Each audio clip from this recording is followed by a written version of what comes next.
Em nome do Pai, do Filho e do Espírito Santo. Amém. Vinde, Espírito Santo, enchei os corações dos vossos fiéis e acendei neles o fogo do vosso amor. Enviai, Senhor, o vosso Espírito, e tudo será criado, e renovareis a face da terra. Oremos. Ó Deus, que instruístes os corações dos vossos fiéis com a luz do Espírito Santo, fazei que apreciemos retamente todas as coisas, segundo o mesmo Espírito, e gozemos sempre de sua consolação por Cristo, Senhor nosso. Amém. Meus amados irmãos e irmãs, a paz de nosso Senhor Jesus Cristo e o amor de Maria. Hoje estarei aqui gravando mais um vídeo. Dessa vez nós vamos falar sobre a intercessão dos santos. No decorrer desses dias eu recebi muitos recados de protestantes questionando sobre a intercessão dos santos, e eles dizendo que era algo impossível de se provar na Bíblia Sagrada que os santos intercedem por nós. Hoje nós vamos aqui então fazer um estudo. Fiz aqui no meu caderninho, eu tenho um caderninho aqui que eu faço meus estudos de apologética, eu vou anotando tudo. E eu fiz aqui um estudo, tentei fazer o mais detalhado possível sobre a intercessão dos santos. E nós vamos hoje aqui estudar melhor sobre isso, certo? Um dos textos principais que o protestante usa para negar a intercessão dos santos é o texto que se encontra em 1 Timóteo capítulo 2, no versículo 5. Hoje aqui, estou aqui com uma das traduções protestantes, a Bíblia, tradução do Novo Mundo das Escrituras Sagradas, é a Bíblia usada pelos Testemunhas de Jeová, e tenho aqui a Bíblia Reina Valera, Bíblia protestante também usada pelos demais protestantes, certo? E hoje aqui vou argumentar para vocês usando essas duas traduções aqui de Bíblias, certo? Eu vou começar usando aqui a Bíblia dos Testemunhas de Jeová. Vamos ver aqui o versículo em que os protestantes mais utilizam para tentar negar a intercessão dos santos. Bom, eles usam de uma forma distorcida. Eu vou mostrar aqui a vocês aonde é que eles estão distorcendo, certo? 1 Timóteo capítulo 2, no versículo 5, a Bíblia diz assim. A Bíblia, nessa tradução aqui, diz assim: pois há um só Deus e um só mediador entre Deus e homens, um homem, Cristo Jesus. Bom, na Bíblia, da tradução dos Testemunhos de Jeová, falam inclusive assim, um homem, Cristo Jesus. Eles tentam o máximo possível negar que Jesus é Deus, mas aqui não vem ao caso, certo? Existe outro vídeo meu falando sobre a Santíssima Trindade, mas aqui, como a gente pode entender esse versículo 5, que muitos protestantes usam, e aparentemente, certo? Esse versículo quer nos mostrar que só existe um único mediador entre Deus e os homens, que é Jesus Cristo. Só que os protestantes, eles distorcem isso. Eles dizem que, pelo fato de existir isso escrito na Bíblia, nós não podemos pedir a intercessão do santo. Será mesmo que é dessa forma? Bom, irmãos, para que nós possamos entender o versículo 5 de 1 Timóteo capítulo 2, nós temos que ler o versículo 6. Que esse versículo 6 vai dar o complemento do versículo 5, certo? O versículo 6 vai nos mostrar o que verdadeiramente o versículo 5 quis expressar, o que verdadeiramente a Bíblia quis nos transmitir. Vejamos aqui, versículo 6. O qual se entregou como resgate correspondente por todos, isto é, o que se há de testemunhar nos seus próprios tempos específicos. Veja que o versículo 6 nos mostra de qual mediação se trata o versículo 5. A mediação que se trata no versículo 5 não é em relação às orações, certo? Porque a Bíblia não é contraditória. Há 4 versículos antes, no versículo 1 do capítulo 2 de 1 Timóteo, a Bíblia nos ensina que nós devemos rezar uns pelos outros. Peraí, se só existe um mediador, um intercessor entre Deus e os homens, como diz os protestantes, como pode então a Bíblia, há 4 versículos antes, nos ensinar a rezar uns pelos outros, a orarmos uns pelos outros? Se só existe Jesus, Então nós deveríamos, se formos nos basear conforme a interpretação protestante, nós teríamos que nunca mais pedir a oração de ninguém. Ou seja, eu não poderia mais chegar para um colega e dizer: cara, ora por mim, porque eu vou fazer isso, vou fazer aquilo, intercede aí por mim, pede a Deus por mim, entendeu? Se você for pegar da forma que o protestantismo pega ao pé da letra o versículo 5, você tinha que negar que alguém pode rezar por você, certo? Para você ver como esse fundamento protestante não tem lógica. Então, o versículo 5, ele não coloca nenhuma barreira na intercessão dos santos. Ele não quer proibir a intercessão dos santos. Até porque nós só vamos entender o versículo 5 lendo o versículo 6, que o versículo 6 nos mostra que essa mediação que trata-se no versículo 5 é em relação ao sacrifício de Jesus Cristo na cruz. Somente Jesus Cristo que poderia morrer por nós para nos salvar. Somente Jesus Cristo poderia ir para a cruz, certo? Então, aqui está a resposta para a acusação protestante. Que essa mediação de Jesus Cristo não se refere à oração, e sim se refere ao sacrifício da cruz. É tanto que se usa a palavra homem, certo? Não é só nessa tradução que usa. Vamos ver aqui, vamos ver se essa tradução aqui diz também. Veja só. Porque há um só Deus e um só mediador entre Deus e os homens, Jesus Cristo, homem. Veja só que até essa linguagem de usar a palavra homem significa que somente Jesus poderia morrer naquela cruz por nós, certo? Então se refere a isso, não questão de oração. Por quê? Porque a Bíblia não é contraditória. Se aqui proibisse a intercessão dos santos, a Bíblia seria contraditória. Vejamos por quê. Veja aqui em Apocalipse, aqui nas dos Testemunhos de Jeová tem revelação, certo? Livro de revelação. Na nossa tem Apocalipse, certo? Apocalipse capítulo 5, versículo 8 diz assim, veja só que coisa interessante.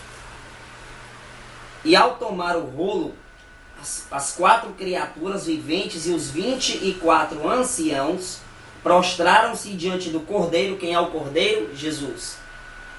Cada um deles tendo uma harpa e tigelas de ouro cheias de incenso. E o incenso significa as orações dos santos. Veja só que os anciãos estavam levando as orações dos santos a Jesus Cristo. Espera lá, Daniel. Mas não só é Jesus que pode levar, não é só Jesus que escuta as nossas orações? Como então os anciãos estavam com as orações de todos os santos nas mãos? Veja como a interpretação protestante não tem lógica.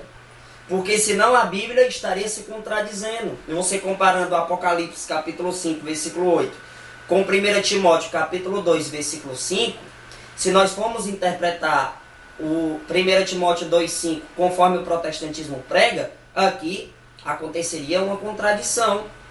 Por quê? Quem é que estava sendo o intercessor dos santos em Apocalipse capítulo 5, versículo 8? Os anciãos.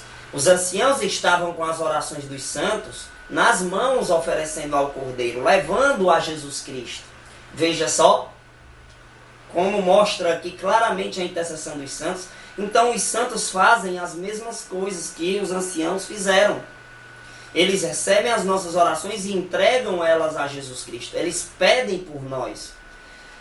Teve uma pessoa que disse assim para mim: Daniel, por que eu não vou logo direto a Deus, cara? Para que eu vou pedir a Maria, a São Francisco, a São Miguel? Para que eu posso ir direto a Deus? Querido, se fosse assim, Deus não teria nos ensinado a rezarmos uns pelos outros. Entendeu? Você poderia pensar: ora, eu já tenho Jesus, para que eu vou pedir para o meu amigo rezar por mim? Para quê? Se eu posso chegar muito bem diretamente a Jesus e pronto. Veja só como não tem lógica essa forma do protestante pensar. Porque senão negaria a intercessão que nós devemos fazer uns com os outros. Devemos rezar uns pelos outros, certo? O apóstolo Paulo mesmo pede orações por ele. Leia as cartas paulinas que você vai ver. Entendeu? Muitas pessoas rezavam por Pedro, a igreja rezava pedindo a Deus por Pedro quando Pedro esteve preso. Então, meus irmãos, A função dos santos é essa. É rezar por nós, pedindo a Deus em nome de Jesus. Por exemplo, quando eu chego para alguém e digo, irmão, reza por mim. Eu vou pedir para aquela pessoa rezar por mim, pedindo a Deus por mim, em nome de Jesus. Da mesma forma, é os santos, certo? Mas muitos protestantes dizem assim, mas cara, os santos não podem fazer nada por vocês, porque os santos estão inconscientes. Eu digo, quem disse isso para vocês? A inconsciência que os protestantes interpretam é distorcida, porque os santos não estão inconscientes. Vejamos aqui, vou usar aqui mais uma vez a tradução dos Testemunhas de Jeová. Lá em Gênesis capítulo 4, no versículo 10, vai falar que Deus escutava a voz de Abel clamando por ele. Veja só, a isto ele disse, que fizeste? Escuta, o sangue de teu irmão está clamando a mim desde o solo. Deus vai lá questionar Caim, onde é que estava o irmão dele e tudo. E daí ele diz que o sangue de Abel clamava por Deus, ou seja, pedindo justiça. Como nós podemos entender então Gênesis capítulo 4, versículo 10? Vamos agora pular para Apocalipse, o último livro da Bíblia Sagrada. Veja só aqui, Apocalipse capítulo 6, abra aí na sua Bíblia. Apocalipse capítulo 6, do versículo 9 ao versículo 10, veja só o que diz aqui. E quando abriu o quinto selo, vi por baixo do altar as almas dos que tinham sido mortos, por causa da palavra de Deus. Veja só, ele falando dos mártires aqui. E por causa da obra de testemunho que costumavam ter. Versículo 10 diz, e gritaram com voz alta, dizendo, até quando, soberano Senhor, santo e verdadeiro, abster-te-ás de julgar e vingar o nosso sangue dos que moram na terra? Veja só, os mártires estavam aqui clamando por justiça. Ora, mas os mortos que morreram não estão inconscientes? Como então alguém inconsciente poderia clamar por justiça? Compare Gênesis 4:10 com Apocalipse capítulo 6, do versículo 9 ao 10. Outra coisa que devemos observar é o seguinte. Veja só o que diz aqui em João capítulo 11, do versículo 25 ao 26. Certo? Essa coisa de falar que os santos estão mortos, inconscientes, olha, os santos nós não consideramos os santos mortos porque o próprio Jesus Cristo nos ensinou isso. Veja só aqui, João capítulo 11, do versículo 25 ao versículo 26. Veja só o que diz. Jesus disse-lhe, eu sou a ressurreição e a vida. Quem exercer fé em mim, ainda que morra, viverá outra vez. E todo aquele que vive e exerce fé em mim, nunca, jamais morrerá. Crês nisso? Veja só, os santos, eles não estão mortos como os protestantes interpretam. Eles estão vivos, até melhor do que nós, né? Estão lá com Jesus Cristo. A gente pode ver também, veja aqui em 1 Coríntios, olha só, capítulo 15, vamos ver se eu acho aqui, capítulo 15, do versículo 16 ao versículo 17, diz assim, pois se os mortos hão de ser levantados, tampouco Cristo foi levantado. Outro sim, se Cristo não foi levantado, a vossa fé é inútil, ainda estejais em vossos pecados. Vamos ver aqui em outra tradução, 1 Coríntios, capítulo 15, versículo 16 ao versículo 17. Veja só nessa tradução. Porque se os mortos não ressuscitam, também Cristo não ressuscitou. E se Cristo não ressuscitou, é vã a vossa fé, e ainda estáis em vossos pecados. Então aquele cara que diz que os mortos não ressuscitaram, não estão lá com Jesus Cristo, a fé deles é vã, certo? Não é eu que estou dizendo, está aqui na Bíblia, 1 Coríntios capítulo 15, do versículo 16 ao versículo 17. Vamos aqui em Hebreus capítulo 6, versículo 12. Veja só, Hebreus 6, veja só aqui, ó. Para que não vos torneis preguiçosos, mas imitadores daqueles que pela fé e pela longanimidade herdam as promessas. Veja que fala que nós devemos imitar os santos que herdaram as promessas. Promessa é essa, o reino dos céus. Os santos que estão nos céus devem ser imitados, certo? A gente vê aqui, veja só, Hebreus capítulo 13, versículo 7, veja.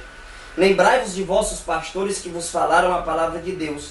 Considerai o resultado de sua conduta e imitai a sua fé. Veja, que aqui nos ensina a nós imitarmos a fé dos santos, certo? Nós devemos imitar os santos.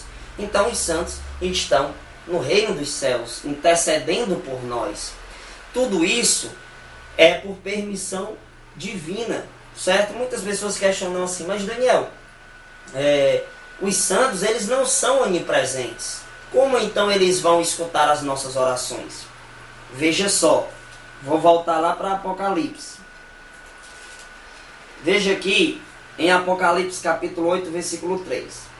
E chegando outro anjo e parou junto ao altar, tendo um incensário de ouro, e foi-lhe dada uma grande quantidade de incenso para oferecer junto com as orações de todos os santos, no altar de ouro que estava diante do trono. Veja, tradução da Bíblia dos Testemunhas de Jeová, hein? Veja só, dizendo aqui que o anjo estava com as orações de todos os santos. Olha aqui, diz assim, ó. E foi-lhe dada uma grande quantidade de incenso para oferecer junto com as orações de todos os santos, no altar de ouro que estava diante do trono. Ora, mas os anjos não são onipresentes, como então este anjo estava com a oração de todos os santos e oferecer as orações de todos os santos se ele não é onipresente? Outra perguntinha. Lá em Apocalipse 5:8, que a gente já até leu aqui, dos anciãos, os anciãos estavam com as orações dos santos também. E eles não eram onipresentes, mas estavam com as orações. Ou seja, tudo isso é permitido por Cristo, porque Cristo é o cabeça do corpo místico que é a igreja, certo? Então o corpo místico, ele é todo unido em Cristo. Então a intercessão dos santos, Deus permite isso, certo? Assim como Deus permitiu que os anciãos estivessem com as orações dos santos em mãos para oferecer essas orações ao Cordeiro, que é Jesus Cristo. Então a função dos santos é essa, certo? O anjo ali não era onipresente, mas tinha acesso às orações de todos os santos. Assim como em Apocalipse capítulo 5, versículo 8 também. Os anciãos tinham, sim, acesso às orações de todos os santos. Então, meus amados irmãos, os santos, eles escutam, têm acesso às nossas orações, porque Cristo dá essa autoridade a eles. É Deus que quer assim. A gente viu aqui 2 exemplos maravilhosos, né? Que é a intercessão dos santos. Veja só, tem muitas pessoas que dizem assim: ah, vocês católicos, por acreditar nesse negócio de intercessão dos santos, colocam os santos no lugar de Deus, certo? Porque a gente deve acreditar que é Deus que nos protege, não um anjo, santo, isso aí e tal. Eles dizem isso, certo? Eu convido a você protestante que está me assistindo, certo? Abre a sua Bíblia em Daniel capítulo 10. Vamos ler aqui primeiramente do versículo 12 ao 13. Eu vou ler aqui na Bíblia da tradução dos Testemunhos de Jeová mais uma vez. Veja só o que diz aqui. E ele prosseguiu dizendo: não tenhas medo, ó Daniel, pois desde o primeiro dia em que fixaste teu coração no entendimento e te humilhaste perante o teu Deus, foram ouvidas as tuas palavras, e eu mesmo vim por causa das tuas palavras. Mas o príncipe do domínio real da Pérsia opôs-se a mim por 21 dias. E eis que veio ajudar-me Miguel. Veja quem foi que veio ajudar Daniel. Veja quem foi que veio ajudar o profeta Daniel. Miguel, um dos mais destacados príncipes. E eu, da minha parte, permaneci ali ao lado dos reis da Pérsia. Veja que Daniel fala que Miguel era um dos principais príncipes. Agora vai você, católico, chamar Nossa Senhora, de princesa, vai chamar que aí os protestantes vão dizer que isso é idolatria. Isso não pode, isso é idolatria, isso é errado, você está honrando um santo, uma santa, isso é errado porque toda honra deve ser dada a Deus, não é assim que eles dizem, irmãos? Então aqui, Daniel cometeu a idolatria de falar que Miguel era um dos principais príncipes que existia. Por acaso, Deus errou em ter enviado Miguel para proteger Daniel? Lógico que não. Está aqui, meus irmãos, a intercessão de São Miguel Arcanjo por Daniel. Veja só também, essa aqui para fechar, para ficar mais perfeita ainda, a gente vê aqui no versículo 21 do capítulo 10 de Daniel. Abra sua Bíblia. Em algumas Bíblias será no versículo 22, mas é no último versículo do capítulo 10 de Daniel, certo? Nessa tradução aqui está no versículo 21. Veja só o que Daniel diz.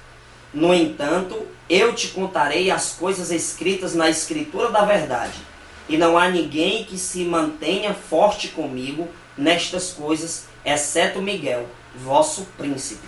Veja que ele diz que não há quem me proteja a não ser Miguel. Aqui nessa tradução diz assim, ó: ninguém se mantenha forte comigo nestas coisas, exceto Miguel. Veja só, por acaso Daniel colocou Miguel no lugar de Deus em falar um negócio desse aqui? Lógico que não. Vamos ver aqui em outra tradução. Nessa tradução aqui, Reina Valera. Vamos ver aqui como é que se encontra aqui. Veja só. Aqui diz assim: mas eu te declarei o que está escrito no livro da verdade, e ninguém me ajuda contra eles, senão Miguel, vosso príncipe. Veja, ninguém me ajuda contra eles, senão Miguel. Por acaso ele colocou Miguel no lugar de Deus? Lógico que não, meus irmãos. Miguel estava ali defendendo Daniel porque Deus enviou ele para defender Daniel. Certo? Deus deu essa autoridade a Miguel. Da mesma forma, Deus dá isso aos santos. Como está lá em Apocalipse, capítulo 5, versículo 8. Os anciãos levando as orações dos santos ao Cordeiro, que é Jesus Cristo. Entendeu? Então a gente viu aqui que os santos não estão inconscientes. Gênesis capítulo 4, versículo 10, ligando com Apocalipse capítulo 6, versículo do 9 ao 10.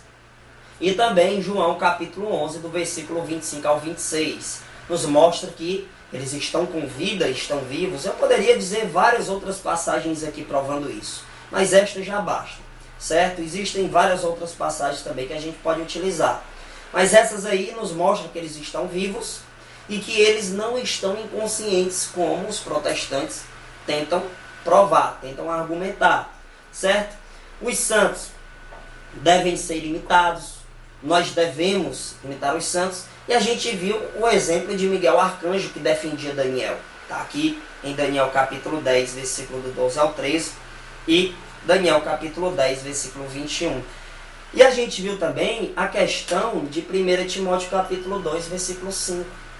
Né? Que foi explicado aquilo, é a mediação em relação à salvação e não das orações, certo? Porque, como eu lhe falei, que quando você pede a oração a algum amigo seu,